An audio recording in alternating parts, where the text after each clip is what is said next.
Hi, நாங்கள் பெண்ணலிக்கம்னு பார்த்தீங்கன்னா சிவம் கோயில், அதாவது கொக்கடிச்சோலை தாண்டோங்கீஸ்வரர் ஆலயத்தில் ஒரு மறு உருவங்களை கொண்ட சிவனுடைய அந்த லிங்கங்கள் அது வைக்கப்பட்டிருக்கிற அந்த ஒரு இடத்துல தான் நாங்கள் நின்று கொண்டிருக்கோம். இது இப்போ வந்து எங்களுடைய யூடியூப்பர் ஆதி தமிழன் நிற்காரு. ஸோ அவரோட தான் நாங்களும் வந்திருந்தோம். இப்போ இந்த கோயிலை பற்றி இங்கே வந்து உங்களுக்கு மன அமைதி ஒரு சார்ந்த இந்த ஆலயத்துக்கு வந்தீங்கன்னா உங்களுக்கு வந்து அது வந்து எவ்வளவு ஒரு பிரச்சனையில் இருந்தாலும் வந்து அது கிடைக்கக்கூடிய மாதிரி ஒரு அந்த சூழல் வந்து பார்த்தா நாங்கள் இப்போ காட்டுவோம் வீடியோவில். அது அப்படியே அமைஞ்சிருக்கு. இப்போ வந்து ஆதித்தமிழனுக்காக நாங்கள் அந்த யூடியூப் சேனல் அதை மறக்காமல் முதல் நீங்கள் புதுசாக வீடியோ பார்க்குற நீங்கள் சப்ஸ்கிரைப் பண்ணுங்கள், லைக் பண்ணுங்கள், கமெண்ட் பண்ணுங்கள். மறக்காமல் உங்களுக்கு அந்த உங்கள் ஃப்ரெண்டுக்கு வந்து ஷேர் பண்ணுங்கள். அப்போ தான் வந்து நிறைய பேர் நிறைய பிரச்சனைகள் நிறைய இதுகள் இருந்து கொண்டிருக்கீங்க.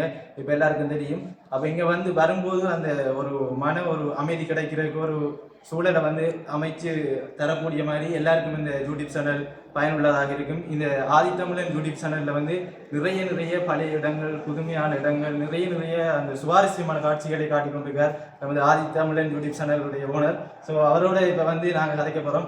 Hi bro. ஹாய்.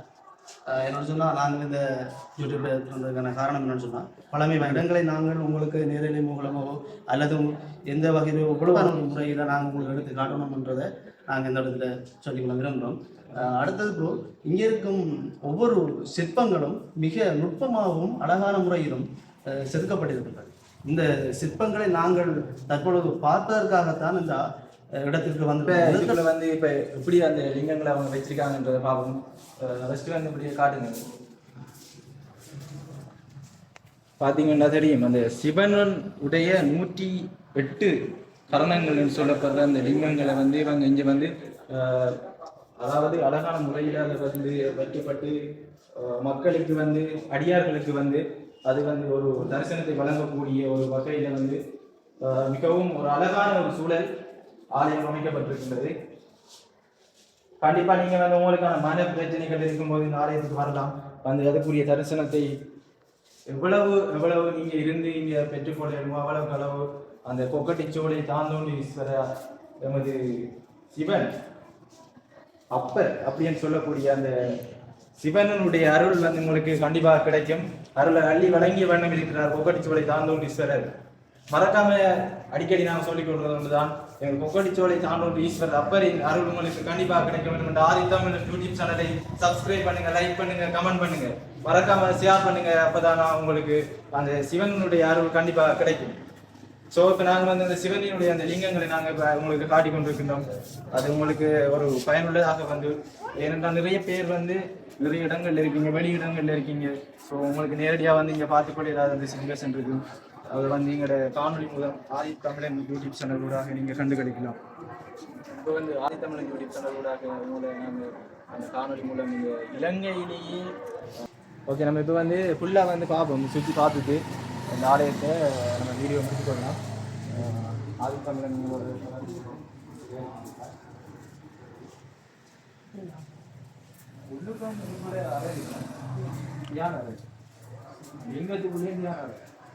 இதை ஒரு தான் நீங்கள் தெரியும் நினைக்கிறேன்.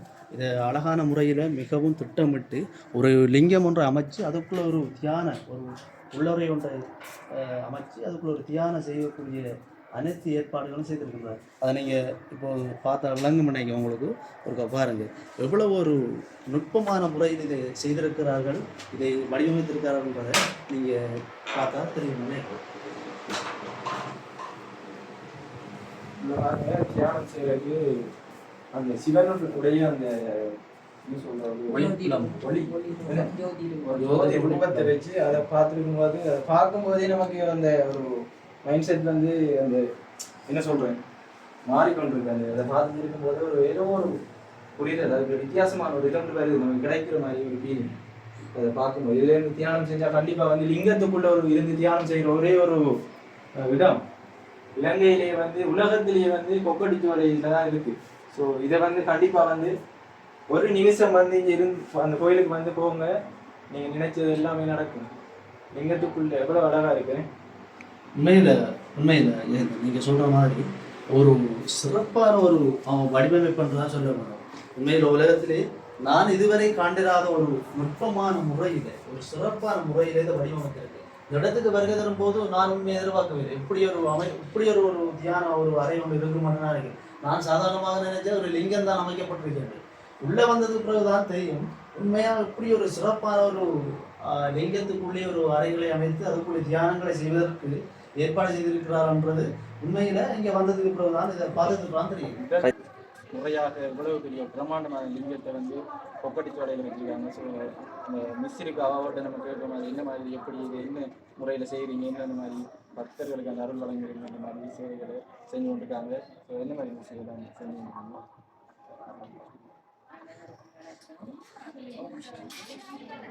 இது வந்து என்னன்னா, இப்போ எல்லாரும் வந்து இந்த உலகத்துல வந்து இறைவன் மீது அன்பு வச்சிருக்காங்க, நம்பிக்கை வச்சிருக்காங்க. இருந்தும் கூட அந்த நம்பிக்கையால தான் இறைவனை வந்து தேடிக்கொண்டிருக்கிறாங்க. உண்மையில உலகத்துல ஒரு நன்மை செய்யாத ஒருவரை வந்து யாருமே தேட மாட்டாங்க. இப்போ இறைவன் வந்து அனைவருக்குமே நன்மை செய்பவர்.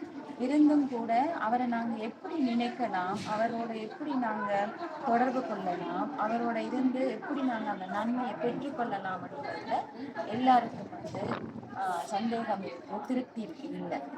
ஆகவே எங்களுக்கு நல்லாவே தெரியும் எங்களோட சமயத்துல இது உண்மையில இன மத மொழிக்கு அப்பாற்பட்ட விஷயம்தான்.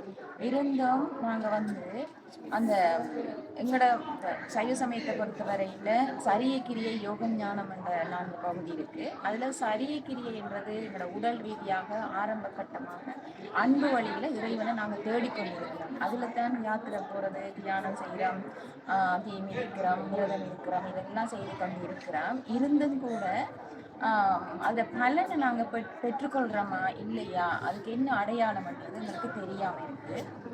அப்போ அந்த பலனை பெறணும்னா நிச்சயமாக நாங்கள் ஞானம் பெற்றிருக்கணும். ஞானம்ன்றது வந்து சாதாரண மனிதர்களால் கொடுக்கப்படக்கூடிய ஒன்று அல்ல. ஞானம் என்ன அவங்களுக்கு தெரியும், அது வந்து கல்வி, அது வந்து இறைவனாலேயே கொடுக்கப்படுறதை தான் நாங்கள் வந்து ஞானம் வந்து சொல்லியிருக்கிறோம். அப்போ அந்த வகையில் இங்கே வந்து கொடுக்கப்படுறது வந்து பக்தி செய்கிறதுக்கு நிறைய ஆலயங்கள் ஆலயங்களை தேடி போகிறோம். ஆலயங்கள் கட்டப்பட்டிருக்கு, ஆலயங்கள் இருக்குது. இருந்தும் அதை சரியான வகையில் நாங்கள் புரிந்துணர்வோடு புரிந்துக்கொண்டு எப்படி அன்பு அமைதி சந்தோஷத்தை வந்து நாங்கள் அனுபவம் செய்யலாம் அதுக்கான வழிகாட்டுதலாக தான் இந்த ஞான பகுதி இருக்குது. அதாவது இங்கே வந்து தியானம் படிப்பிக்கப்படுது.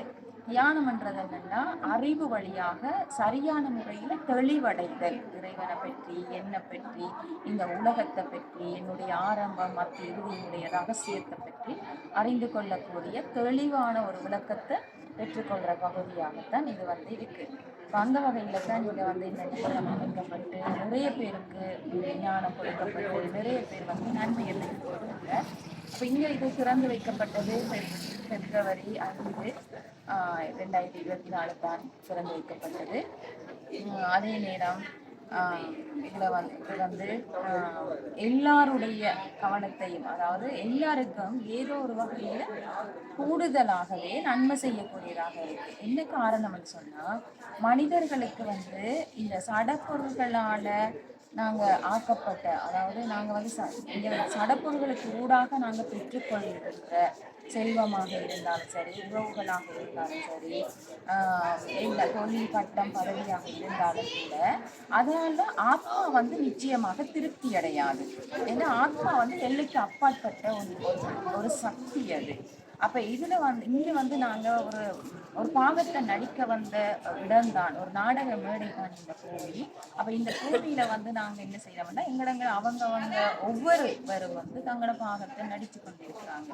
அப்போ அந்த நேரத்தில் எங்களுக்கு நாங்கள் வந்து அதால் அந்த சடப்பொருள்களுக்கு கூடாக ஒரு நாளும் ஆத்மா திருப்தி அடையாது என்றதால அதுக்கு தேவையானதை நாங்கள் கொடுக்குற நேரம்தான் ஆரோக்கியம் கிடைக்கிறது. என ஒரு சுமூகமான ஒரு உறவு தொடர்பாடல் மனித வாழ்க்கையினுடைய அர்த்தத்தை வந்து நாங்கள் அனுபவிக்கக்கூடியதாக இருக்கும். அப்போ அந்த வகையில் இப்போ இந்த நிலையம் அமைக்கப்பட்டது வந்து உண்மையில் ஒரு குறுகிய காலப்பகுதியில் அமைக்கப்பட்டது. இது வந்து ஒரு வெளிநாட்டு நிறுவனமோ அப்படி எதுவுமே தலையிடவில்லை.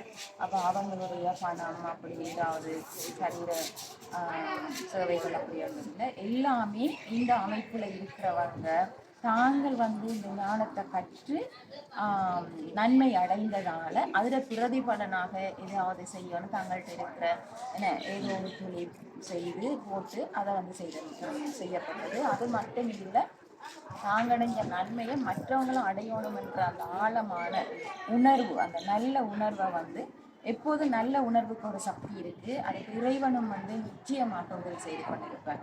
அப்ப இறைவன் வந்து எப்போதும் வந்து மறைமுகமானவர் தான், வெளிப்படையானவர் இல்லை. அந்த மறைமுகமான ஒரு செயற்பாடு, மறைமுகமான ஒரு தூண்டல், மறைமுகமான ஒரு நோக்கம், குழந்தைகள், இறைவன் ஒருவர் இருக்கிறார், அவருடைய குழந்தைகள் மீது அன்பு கடலாக இருக்கிறார் இறைவன் வந்து எப்போதும் வந்து அவருடைய பார்வை வந்து குழந்தைகள் பக்கம் தான் இருக்கும். மீண்டும் ஆதித்தமிழன் யூடியூப் சேனல் கூட அவங்களை தொடர்ந்து இப்படியான வீடியோக்கள் வந்து கொண்டு இருக்கும். மறக்காம சப்ஸ்கிரைப் பண்ணுங்க. ஓகே, மீண்டும் சந்திப்போம். பாய் பாய் பாய். ஆதித்தமிழன்.